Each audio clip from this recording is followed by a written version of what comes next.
Every Thursday, a tanker backed up beside Ruth Keller's barn and opened its valve. Thousands of gallons of rejected milk hammered into a steel stock tank, climbed over the rim, and spilled into the mud. Ruth stood close enough to catch the spray. She filled a glass jar, checked the temperature, ran a quick test, and marked the load number on her clipboard.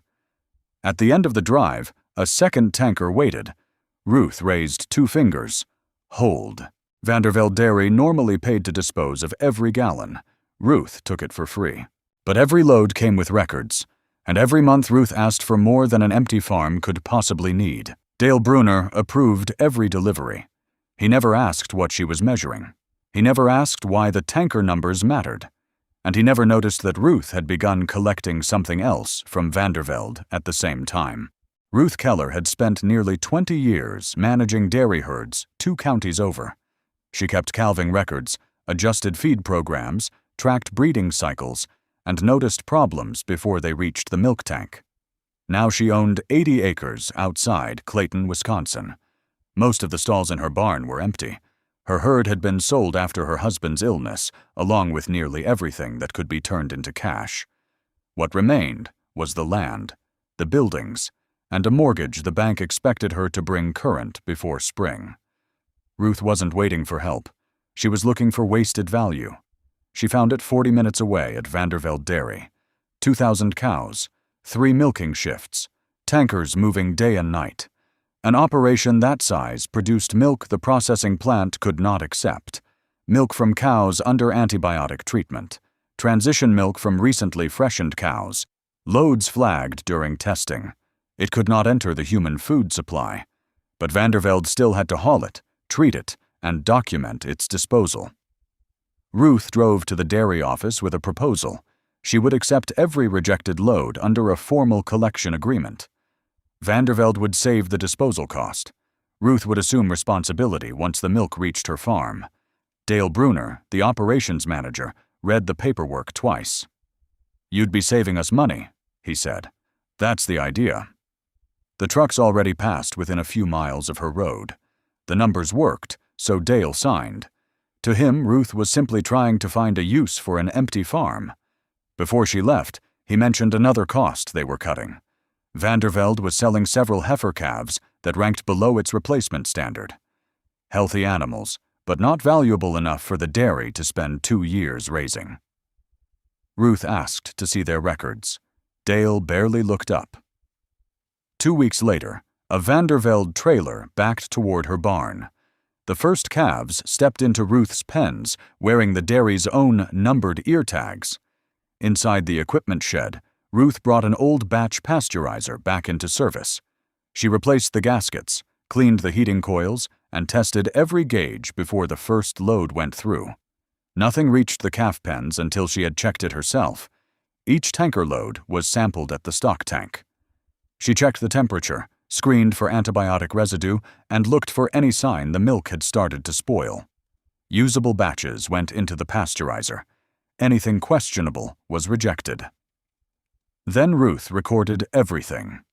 Delivery date, tanker number, batch condition, which calf group received it, how much they were fed, how quickly they gained weight. Beside every animal's entry, she wrote the number from its Vanderveld ear tag. She was just as selective with the calves.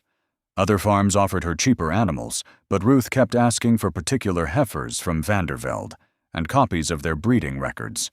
When Dale heard about it, he assumed she was being overly cautious. He sent the paperwork and moved on. 6 weeks later, the system failed.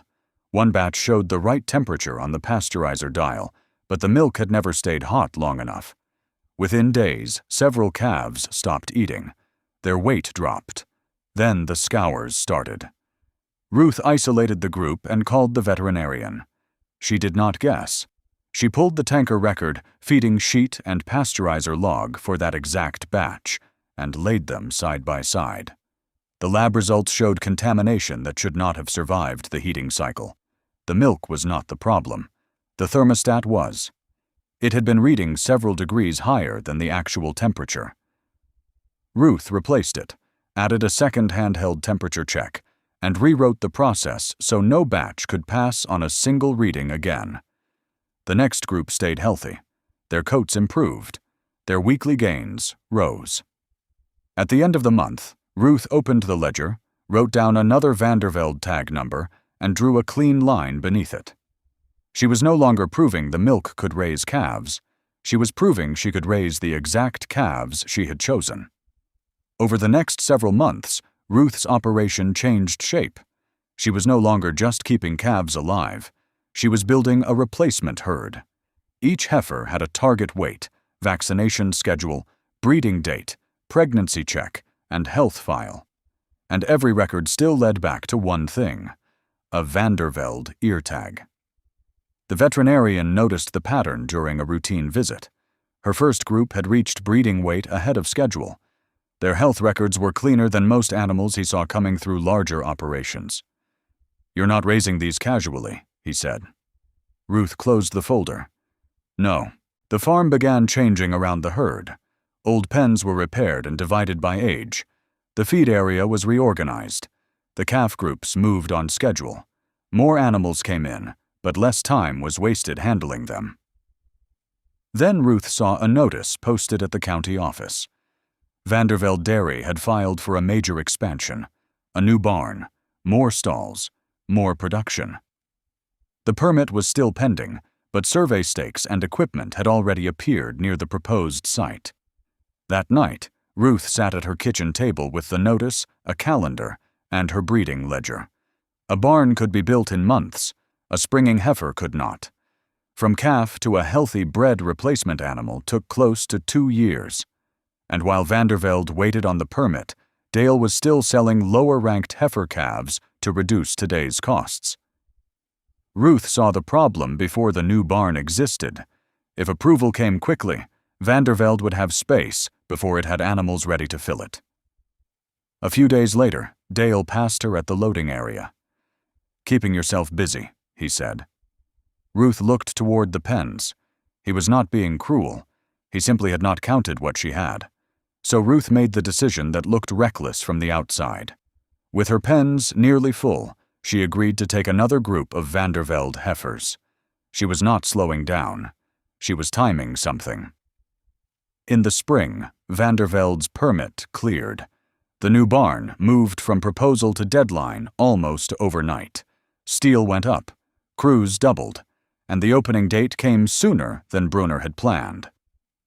That was when Dale matched the new barn's opening date against Vanderveld's replacement calendar. The barn would be ready before his own heifers were. He checked the outside market. Springing heifers were scarce. The available animals sat states away, with higher prices, transport costs, and health risks attached.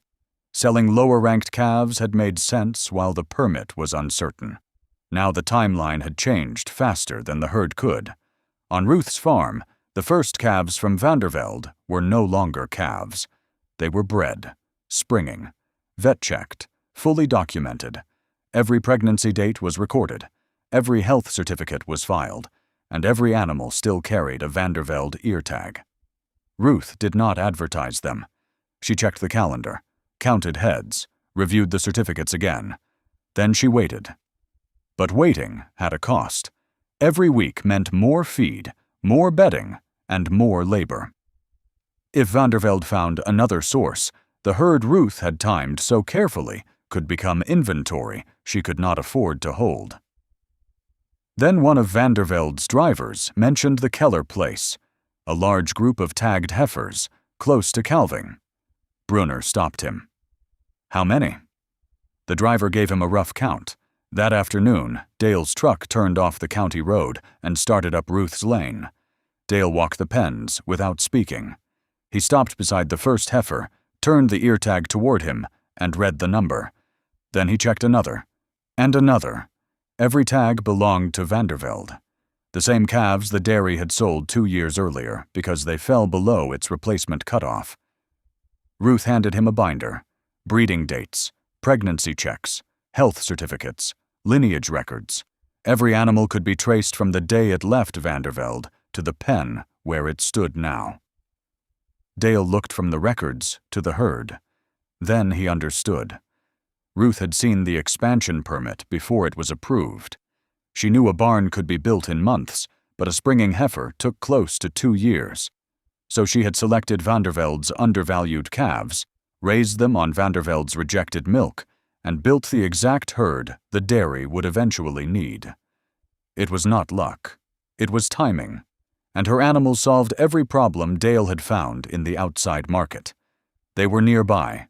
They carried known genetics. Their health records were complete. And they were ready now. At Ruth's kitchen table, she named her terms. 60 springing heifers, $2,300 each, $138,000 gross. It was not pure profit. She had paid for calves, veterinary care, breeding, bedding, labor, electricity, and pasteurization. But the largest recurring feed cost had come from milk Vanderveld had paid to throw away. That was the advantage no outside supplier could match. Dale reviewed the figures. Anything else cost more, carried more risk, and arrived too late. He signed. The following week, Vanderveld's trucks returned. This time, they came empty. Ruth stood beside the loading chute and checked each ear tag as the heifers walked up the ramps. The sale brought her mortgage current. The second agreement mattered even more. Vanderveld committed to buying another group the following year. They had not bought the milk back. They had bought what their rejected milk had created. The next Thursday, another tanker turned up Ruth's lane. She sampled the load, checked the temperature, and opened her ledger. Vanderveld had seen a disposal bill. Ruth had seen a 2-year supply chain. If you loved Ruth's story, hit like, subscribe, and tell me below, would you have seen wasted milk or a 2-year opportunity?